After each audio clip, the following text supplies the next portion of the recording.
Talk a little college football here on any given Thursday. Harrison Graham and Chase Sr. Chase, November's almost here. That's when the coaching buzz really shifts into another gear around the great sport of college football. We have 3 big storylines to talk about right now. Let's start with James Franklin at Penn State, because just a couple of weeks ago, we've been talking college football every week here on any given Thursday. Subscribe and join us every Thursday here on Chat Sports. It went from, are they going to win the Big Ten, to if he's going to get a raise. Has he checked out? What's going on with James Franklin? It's crazy what has happened to Penn State over the last couple of weeks. They're a top 5 team with an unbelievable defense, playing really high-level football with the top recruiting class in 2022. They go on the road. They go up 17-3 against Iowa in a top 5 matchup. Sean Clifford gets hurt. They were awful the rest of the game, end up losing. And then last week, with those clunky new overtime rules, they go 9 OTs with Illinois at home, and they lose. And then this week, James Franklin, in his press conference, is asked about Ohio State. He says, I'm only focused about Illinois and playing in the big house. You already played Illinois. The problem is you're not playing in the big house. You're playing in Columbus, and you're not playing Illinois, you're playing Ohio State. If Penn State gets drubbed this week, it's not going to surprise me at all, because on top of that miss, he was asked about all of these coaching rumors USC. Earlier today as we record this on Thursday, and he said, quote, I am fiercely loyal to Penn State, to these players, to this staff, but there's a lot of moving parts. He also switched agents to power agent Jimmy Sexton, who represents the likes of Lane Kiffin, Nick Saban, Kirby Smart, Steve Sarkisian, and some of the most high-end college football coaches out there. Do you think that he'd be hiring a new agent if he was staying at Penn State? I don't think so, and I think he's handling this poorly. I got to tell you, man, this is one of the most poorly handled coaching buzz situations I can ever remember. And now I will say, it is very difficult to navigate these waters if you're a guy like Penn State or James Franklin at Penn State. Of course, you should always be open-minded about other opportunities. I'm not saying that. But I can never remember a coach admitting publicly, I'm committed to this program, but there's a lot of moving parts? What does that mean? And by the way, and I didn't see the full presser, so it's possible there was a follow-up, but how is the follow-up question not, hey, coach, what does a lot of moving parts mean? Like, that tells me, hey, a guy that we know switched agents, yeah, he's interested in USC. Yeah, he knows LSU is open as well. This is not being handled well. It's borderline unprofessional, to be honest, and that goes against everything James Franklin has ever stood for during his time as a college football coach, which is pretty disappointing because I thought he was more of the exception to the rule when guys get to this stature. He's been a Class A guy from the beginning, but this has not been his best month, if we're being completely honest, both on the field and how Penn State has played. I don't think his team was prepared against Illinois, and I think these distractions were a big reason why they lost that game. And now he's basically admitting without saying it that, yeah, I am interested in these other jobs. It's just not a good look, if you're being honest. Yeah, I'm fascinated to see how his team responds. They're 18.5-point underdogs against Ohio State on the road. If they go out there and get dominated, I think they're all checked out because they realize that the leader of the program is all checked out. Now, I've defended James Franklin. What he did at Vanderbilt, considering how bad Vanderbilt football is right now, tremendous. He's able to take over for Bill O'Brien at Penn State during a tricky time in the aftermath of the Joe Paterno, Jerry Sandusky situation, and he's able to lead Penn State back into being a perennial top 10 program. As I said, top recruiting class next year. But he's lost a lot of big games throughout his tenure in Happy Valley, and I'm almost thinking now, if James Franklin leaves Penn State and Penn State hires Luke Fickell, is it a win and an upgrade? It might be, man. I think it might be. And I don't think that James Franklin hires a new agent if he's staying at Penn State. Some people are saying maybe he's using that as leverage to get more money from Penn State. He's making $6+ million a year. And if you're Penn State, do you want to pay him $7-8 million and make him one of the highest paid coaches in the nation? Probably not, because you could be 8-4, and 8-4 ain't worth $7-8 million a year. No, I mean, you got Ohio State this week, you got Michigan coming up as well. Also Michigan State. Those are all losable. This team went from, wow, Ohio State doesn't look like the team to beat this year in the Big Ten, to 7-5, Yeah. 8-4. Like this thing has shifted quickly. A lot. To quote James Franklin, a lot of moving parts. Yeah. Will James Franklin be at Penn State next year? I'm going to type my N for no. We'll let you guys get your votes in. Give me a Y for yes or an N for no. All right, BetUS is our sportsbook partner here at Chat Sports, and if you want to make some money all season long, well, this is the place to go. Chatsports.com/bet. Use our promo code CHAT125. And if you want to get hooked up with a college football jersey or an NFL jersey, we got plenty available for you new BetUS customers. Follow these steps. Like I said, get going with BetUS, chatsports.com/bet, promo code chat125. If you deposit $100, that's the minimum. You'll get the $125 for free with the promo code. All you got to do, place a bet on any game for any amount. $5 is the minimum at BetUS, so just go lay $5 on your favorite team or your lay 5 against your favorite team, whatever it is, and boom, email us, jersey@chatsports.com. Send us your account number to prove that you got signed up. We're going to hook you guys up with a brand new jersey. Chatsports.com/bet, promo code chat125. Once you place a bet on a game, email us, jersey@chatsports. All right, number 2 headline, and Joel Klatt, who is a great college football analyst. I'm a big fan of his. He hops on with Colin Cowherd every week. They always have a good college football conversation, Chase. I know you listen to it as well. Yep. And you actually found this nugget for me. Klatt said that he's not reporting this, but he said he's heard that Matt Rhule, not completely sold on the NFL, could potentially come back to the college ranks at some point.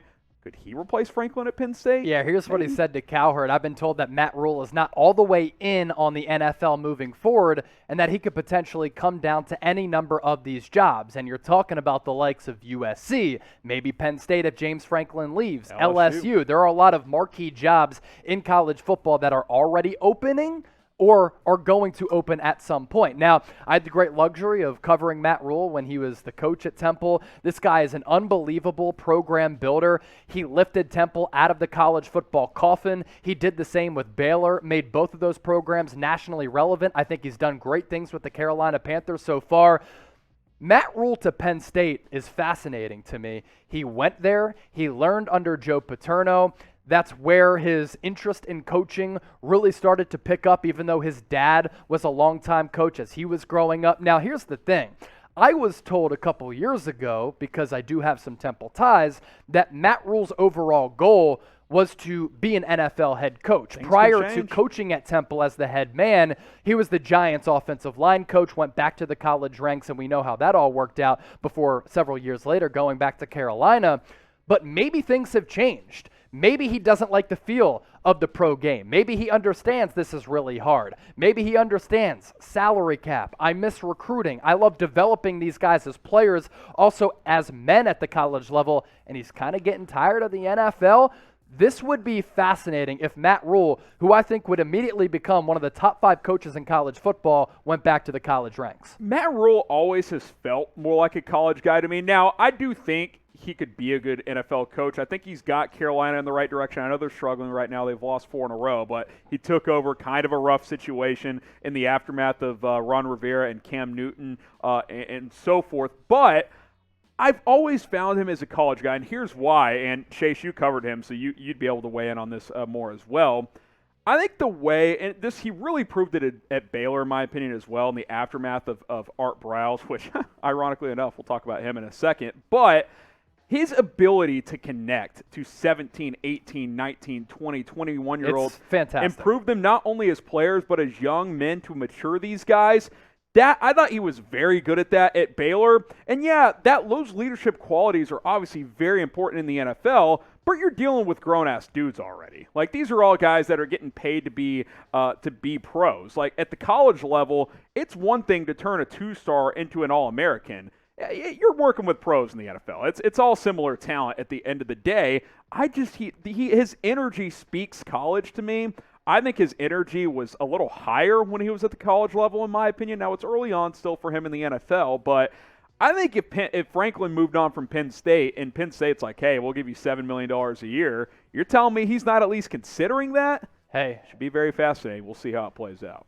This isn't an ask. This is a demand. No, I'm just kidding. But you definitely should subscribe to Chat Sports because we bring you the latest NBA news and rumors, NFL news and rumors, college football news and rumors. Basically, anything that's relevant or worth talking about, we have you covered here at Chat Sports, and we do it in a very interactive way. So make sure you hit that red subscribe button down below. Help us get to 270,000 subscribers. Next up, man, Art Briles to Texas Tech, Harrison? That could be kind of crazy. A guy who's not a leader of young men. Let's talk about Art Briles here because now he's denied all of these things that went down at Baylor. Well, he was in charge of that program at the end of the day, and they were his players were running wild to say the least. Matt Rhule picked them back up. So Matt Rhule saved the day there. Literally saved that program. It's not an exaggeration. Let's read this tweet and then let's talk about it because Art Briles back in the headlines. Anytime a Big 12 job opens up, he's back in the mix, it seems like. Jay Leeson, who works for Texas Monthly, said this. This is what I know. Art Briles is a Texas Tech candidate. It would come with more financial backing than any Tech candidate ever, possibly any coaching prospect in the state of Texas ever. Not saying it's going to happen, saying it's on the board right now. Don't shoot the messenger. Let me tell you what I know about this situation based on chatter I've heard over the last few years and what I think will likely happen. Number one, Art Briles, hiring him is not an option. I do know this. There are some very high and wealthy backers of Texas Tech football, some boosters there that are interested in Art Briles. And keeping boosters happy is important, but you can't do it to hire Art Briles. It is not an option. It's a PR disaster. Southern Miss, Chase. Southern Miss tried to hire him as their OC. They tried to sneak it past the Board of Regents, and it got overturned after he had a contract on the table because they were like, we can't hire this guy. This is Southern Miss, who has no national media coverage whatsoever. Yeah. And you're telling me Texas Tech is going to get away with hiring Art Briles? I don't think it's an option. You can't do it. I get it. He was, innovative offensive mind, did great things, in terms of winning and losing at Baylor. Outside of that, I think his questionable leadership is well documented over the years. You can't do it. Kendall Briles, okay, I think you can do that. You cannot hire Art Briles, though. And by the way, Chase, he hasn't been a college football coach in 7 years. He's in his mid-60s now. Yeah. There's so many reasons why you shouldn't hire Art Briles. You can't be this desperate. You just can't. Now, I probably wouldn't side with hiring Art Briles for all the reasons that Harrison mentioned. This is what I do know, and this is how I would approach this if I'm the Texas Tech Athletic Department, the president, the Board of Regents, whatever. Be aggressive. You cannot be scared within this search. You also can't be cheap. If you want to go out there and hire a guy like Jeff Traylor from UTSA, then do it, because he's had great success at a program that was on the scrap heap. He's lifted them back up, and he's done a great job developing talent, also has recruiting ties. This is an opportunity, if you get this head coaching gig right, to not be a player in the Big 12, but the Big 12 is wide open with Oklahoma and Texas leaving. You can at least be a team that goes 7-5, 8-4 on a year-in, year-out basis, and from time to time compete for 9, 10, 11 wins and have that surprise season where maybe you're competing for a spot in the college football playoff. Our guy R.C. Maxfield saying Texas Tech should try to be the Northwestern of the Big 12. I kind of agreed with that talking point. Yeah. Every couple of years, they're true players in the national conversation. If you got to pay a prime candidate $5, $6, $7 million, do it. Because if you get the right guy in there, like a Mike Leach, you can have success there in Lubbock. Yeah, and look, I agree with being aggressive. It just can't be for Art Briles. I mean, you just can't do it. I'm sorry. He is unhireable in my opinion, but weirder things have happened in life, I suppose. Will Art Briles ever coach in college again? Type 1 for yes, type 2 for no. If Southern Miss can't approve Art Briles as their OC in the state of Mississippi, there is no chance, in my opinion, that Texas Tech is going to hire him as their head coach. But we'll see how it plays out. We'll have you guys covered. Give us a 1 for yes or a 2 for no.